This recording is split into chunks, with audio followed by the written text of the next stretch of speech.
அன்பு தேவனுடைய பிள்ளைகளுக்கு கர்த்தருடைய நாமத்தில் அன்பின் வாழ்த்துக்கள். புதிய ஏற்பாட்டில் அனனியா சப்பிரால் மரணத்திற்கு பொய்தான் காரணமா? இன்றைக்கும் சிலர் பொய்தான் காரணம் என்று சொல்லிக் கொண்டிருக்கிறார்கள். சிலர் சொல்லுவார்கள், கடவுளுக்கு கொடுக்கக்கூடிய விஷயத்தில் பொய் சொன்னபடியால் தான் மரித்தார்கள் என்று பேசுவார்கள். இவர்கள் மரித்ததற்கு பொய்தான் ஒரு காரணம் என்று எடுத்துக்கொள்ளக்கூடாது. இவர்கள் மரணத்திற்குள் மறைந்திருக்கும் இரகசியத்தை தான் நாம் பார்க்க வேண்டும். சரி, இவர்கள் ஒரு பங்கை வஞ்சித்து வைத்து மற்றொரு பங்கை தேவனுக்கென்று அந்த காணிக்கையை அப்போஸ்தலருடைய பாதத்தில் வைத்தார்கள். கணவனும் மனைவியும் இணைந்து பொய் சொன்னார்கள். அதே போல ஒரு ஊழியக்காரனிடத்தில் பொய் சொன்னார்கள். நம்முடைய ஆண்டவராகிய இயேசு கிறிஸ்து ஒரு இடத்தில் சொன்னார், நீங்கள் மனுஷகுமாரனுக்கு விரோதமாக பொய் சொன்னாலும் மன்னிக்கப்படும், ஆனால் பரிசுத்த ஆவியானவருக்கு விரோதமாக பொய் சொன்னால் இம்மையிலும் மறுமையிலும் மன்னிக்கப்பட மாட்டாது என்று மெய்யாகவே சொல்லியிருந்தார். ஓஹோ, இதுதான் காரணம் என்று நினைக்கிறீர்களா? இல்லை பிரியமானவர்களே, நீங்கள் உங்கள் இருதயத்தில் கை வைத்து யோசித்து பாருங்கள். நீங்கள் பொய்யே பேசினதில்லையா? இன்றைக்கும் சிலர் பரிசுத்த ஆவியானவருக்கு விரோதமாக பொய் சொல்லி கொண்டுதான் இருக்கிறார்கள். ஆவியானவரை நமக்குள் வைத்து கொண்டும் சரளமாக சிலர் பொய் பேசிக்கொண்டுதான் இருக்கிறார்கள். ஆனால் அவர்கள் மரிக்கிறதில்லையே. நாமும் சில காரியத்திற்காக பொய் பேசிக்கொண்டு உயிருடன் இருக்கிறோமே. அவர்களுடைய மரணத்திற்கு இவைகள் எல்லாமே காரணமாக இருக்கலாம்.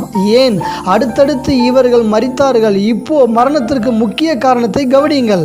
நீங்கள் இவர்கள் மரணத்தை குறித்ததான சத்தியத்தை அப்போஸ்தலர் 5ஆம் அதிகாரத்தில் தேடினால் கிடைக்கவே கிடைக்காது. சரி, இவர்கள் ஏன் வீடுகளை விற்று காணிக்கை கொடுத்தார்கள்? ஒரு உதாரணத்திற்கு சில வசனங்களை வாசிக்கிறேன். யோவான் 21ஆம் அதிகாரம் 22வது வசனம். அதற்கு இயேசு, நான் வருமளவும் இவன் இருக்க எனக்கு சித்தமானால் உனக்கென்ன, நீ என்னை பின்பற்றி வா என்றார். ஆகையால் அந்த சீசன் மரிப்பதில்லை என்கிற பேச்சு சகோதரருக்குள்ளே பரம்பிற்று. ஆனாலும் அவன் மரிப்பதில்லை என்று இயேசு சொல்லாமல், நான் வருமளவும் இவன் இருக்க எனக்கு சித்தமானால் உனக்கென்னவென்று சொன்னார். அப்போ யோவான் மரிக்க மாட்டார் என்கிற பேச்சு அநேகருக்குள்ளே பரவினபடியால் யோவான் மரிப்பதற்குள்ளேயே இயேசு கிறிஸ்து சீக்கிரம் வந்துடுவார் என்று எண்ணி சமாரியா, யூதேயா, உலகமெங்கும் ஊழியங்கள் அறிவிக்கப்பட வேண்டும் என்றால் பணம் தேவைப்படும். இந்த ஊழியத்திற்காகத்தான் அனனியா சப்பிரால் காணிக்கை கொடுத்தார்கள். இங்கே முக்கியமான ஒரு காரியத்தை கவனியுங்கள். இந்த கணவன் மனைவி மட்டும் காணிக்கை கொடுக்கவில்லை, வேறு சிலரும் கொடுத்தார்கள். அவர்கள் யார் என்று பாருங்கள். அப்போஸ்தலர் 4ஆம் அதிகாரம் 34வது வசனம். நிலங்களையும் வீடுகளையும் உடையவர்கள் அவைகளை விற்று விற்கப்பட்டவைகளின் கிரயத்தை கொண்டு வந்து அப்போஸ்தலருடைய பாதத்தில் வைத்தார்கள். அவனவனுக்கு தேவையானதற்கு தக்கதாய் பகிர்ந்து கொடுக்கப்பட்டது. அவர்களில் ஒருவனுக்கும் ஒன்றும் குறைவாய் இருந்ததில்லை. பார்த்தீர்களா? அனனியா சப்பிரால் காணிக்கை கொடுப்பதற்கு முன்பாக அநேக ஜனங்களும் வீடுகளையும் நிலங்களையும் விற்று காணிக்கை கொடுத்தார்கள். இதுல ஒருவர் கொடுத்தார் பாருங்க, இவரை போல யாரும் கொடுக்க முடியாது. அவர் யார் என்று வாசியுங்கள். அப்போஸ்தலர் 4ஆம் அதிகாரம் 36வது வசனம். சீப்புருதிவானும் லேவியனும் அப்போஸ்தலராலே ஆறுதலின் மகன் என்று அர்த்தம் கொள்ளும் பர்னபா என்னும் மறு பேர் பெற்றவனுமாகிய யோசே என்பவன். கர்த்தருக்கு கொடுப்பதில் இந்த பர்னபா தைரியசாலியாக இருந்தார். இவ எந்த குலத்தை சார்ந்தவர் என்று கவனிங்க. லேவி கோத்திரத்தை சார்ந்தவர். அதனாலதான் லேவியனும் என்று சொல்லப்படுகிறது.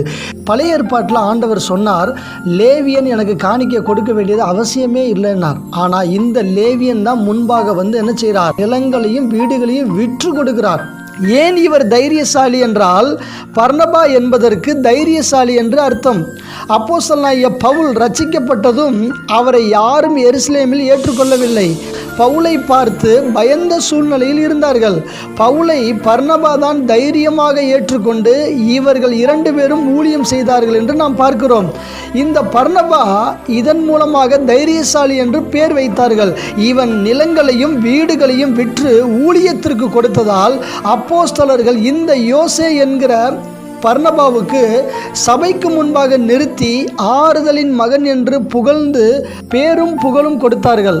இதை பார்த்து கொண்டே இருந்த அனனியா சப்பிரால் நமக்கும் இந்த பேர் புகழ் கிடைக்கும் என்று எண்ணி அடுத்த அதிகாரத்தில் முதல் வசனத்திலேயே இந்த அனனியா சப்பிராலை குறித்து வாசிக்கலாம். இவர்கள் பேர் புகழுக்காக வஞ்சித்து கொடுத்தார்கள். யாக்கோபு 4ஆம் அதிகாரத்தில் சொல்லப்படுகிறது, தேவன் பெருமை உள்ளவருக்கு எதிர்த்து நிற்கிறார், தாழ்மை உள்ளவர்களுக்கோ கிருபை அளிக்கிறார் என்று சொல்லியிருக்கிறது. பெருமை உள்ள பிசாசுக்கு தேவன் எப்போதும் எதிர்த்துத்தான் நிற்கிறார்.